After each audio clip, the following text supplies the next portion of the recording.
Então, gente, continuando nossa aula falando sobre funções inorgânicas, a gente vai falar aqui sobre bases. E pelo conceito de base, de Arrhenius, as bases são as substâncias que liberam OH- em solução, certo? E, portanto, elas são formadas através da dissociação do cátion e do óleo dessa substância. Essas substâncias, a propriedade das bases aqui, as bases também conduzem eletricidade e reagem com os ácidos para formar sais e água. A mesma situação que a gente viu na questão anterior, né?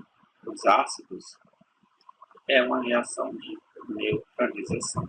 De acordo com a escala de pH, a gente tem algumas substâncias aqui que elas estão acima do pH 7, certo? Todas essas aqui são consideradas substâncias básicas. Então, a gente tem acima de 7, que é o pH neutro, a gente tem o ovo, que tem 8,5 pH, sabão em pó, sabão líquido, né?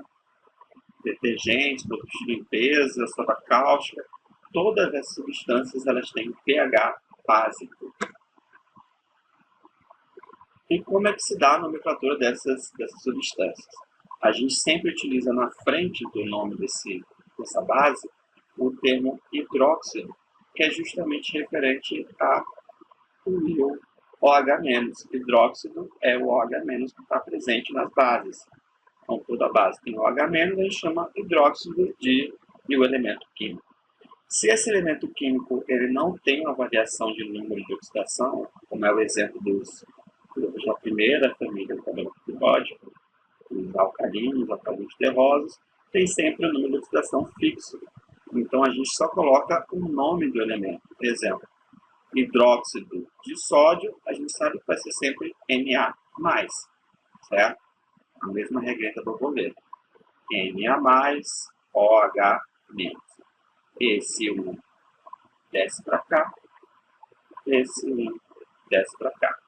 Como não tem necessidade de a gente desenhar o número 1, fica justamente assim, certo? No caso do cálcio, que é da família 2A, ele tem tendência a formar um cátion 2 vezes positivo. Então, a gente, na regra do borboleta, tem aqui, ó, Ca2+, OH-, certo? Esse 2 desce para cá, esse 1 desce para cá. Então, fica CaOH2. Mas o problema de colocar OH e o 2 assim é que dá a emoção que só tem 2 hidrogênios e 1 oxigênio.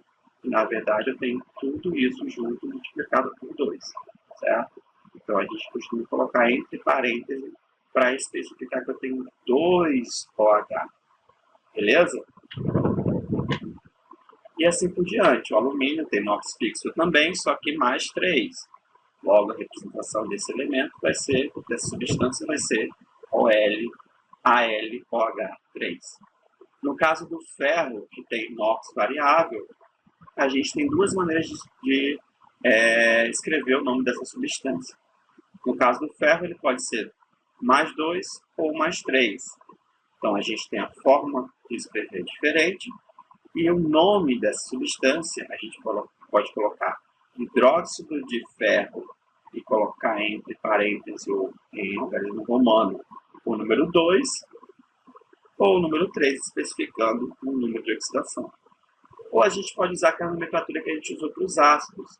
Lembra que o maior número de oxidação, a maior quantidade de oxigênio, era sempre ico. E quando eu perdi oxigênio, ficava oso. Então, o maior número de oxidação, ico, o menor oso. Mesma coisa para o chumbo, para o níquel, cobalto, cobre e mercúrio. Cada um vai apresentar 2 números de oxidação. O maior número de oxidação é sempre ico, o menor é sempre oso. Vamos ver o exemplo? Deixa eu apagar aqui a tela toda. Então, o exemplo aqui do chumbo, eu tenho Pb, se esse é 2+, eu preciso de 2 OH-. E o outro, PbOH4, certo? Então, eu tenho o hidróxido de chumbo 2 e o hidróxido de chumbo 4. Ou, se vocês preferirem, hidróxido plúmbico.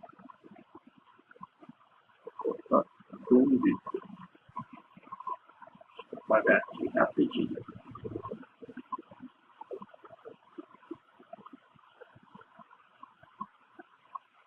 Assim, plúmbico ou plumboso, certo? Hidróxido plumboso e hidróxido plúmbico, cada um terminando com oso ou ico, dependendo do número de oxidação. A mesma coisa para todos os outros elementos aí que a gente citou. As bases, elas também vão reagir com indicadores de ácido base, dando uma coloração diferenciada. Novamente, a mesma escala, as mesmas substâncias. Então, todo mundo que está desse lado da escala, acima de 7, pH 7, é uma base, certo? E essa vai ser a coloração de cada substância. Então, dependendo do indicador de ácido base, tem uma escala de cores também diferente. É por isso que é sempre bom a gente especificar que a fenolftaleína com base fica vermelha, o tornassol é azul, a laranjada de metila é amarelo, e os demais aqui também. Cada um vai ter um tom de cor especificando o pH daquela substância. As bases mais importantes que a gente conhece são essas aqui. O hidróxido de sódio é usado para fabricar sabão, assim como o hidróxido de potássio. O hidróxido de cálcio está presente na pintura, né, de cal, a caiação, que o pessoal usa aí. Soldados pintam no asfalto ali, bem frio. Hidróxido de magnésio, utilizado para farmacologia, para aliviar a prisão do ventre, como laxante, conhecido também como leite de magnésio. Quanto à solubilidade, a gente pode classificar essas substâncias de acordo com o grupo a que ela pertence, na tabela periódica. Então, os que são totalmente solúveis são os grupos da família 1A, que são os alcalinos, e também aí uma exceção, que é o hidróxido de amônio. Parcialmente solúveis da família dos alcalinos terrosos, e os insolúveis são os demais hidróxidos, certo? Quanto à dissociação, a gente pode ter o dibásico ou monobásico, certo? Se eu tenho um hidróxido para ser liberado, ele é um monobásico. Se tiver 2 hidróxidos para ser liberado, é um dibásico. A solubilidade está aqui, a escala bonitinha, para vocês lembrarem. Isso eu acabei de falar, no processo de dissociação, um ou mais hidróxidos, monobásico e básico, outros também ali presentes. Aqui tem outros exemplos de tribase tetrabase. Solubilidade novamente, processo de solubilidade. E a força da base. A força da base está diretamente ligada com a facilidade que eu tenho de dissolver essa base, ou seja, com a solubilidade. Então, os metais do grupo 1A, eles são considerados grupos com bases fortes. Do grupo 2 ou 2A, são moderados, fortes também. E as bases fracas são as demais bases. Bases conhecidas, está aí o hidróxido de sódio, o soda cáustica, usado para fazer sabão, em contato com o terceirinho faz sabão, né? Mas é extremamente corrosivo, tem que ter muito cuidado para trabalhar com ele. É usado também para desentopias, etc. Né? O hidróxido de cálcio, água hidratada, usado para fazer cultura, caiação, entre outras utilidades aí na Constituição. O hidróxido de amônio, na verdade, é uma junção entre amônia e água. Né? Como a amônia é uma substância gasosa, a gente não tem como armazenar no período perigoso, né, armazenar uma gasosa. Então, a gente faz uma solução, uma mistura com água, e forma assim hidróxido de amônio, que é utilizado para fazer outros sais de amônio, inclusive fertilizantes e explosivos também. O hidróxido de magnésio, ou leite de magnésio, ele é pouco solúvel, então a gente vê uma suspensão, né, em água por característica leitosa, e ele é utilizado como um antiácido também, porque ele neutraliza o excesso de ácido clorídrico, presente no suco gástrico. Então, é uma reação de neutralização, uma base misturando com o ácido do nosso estômago.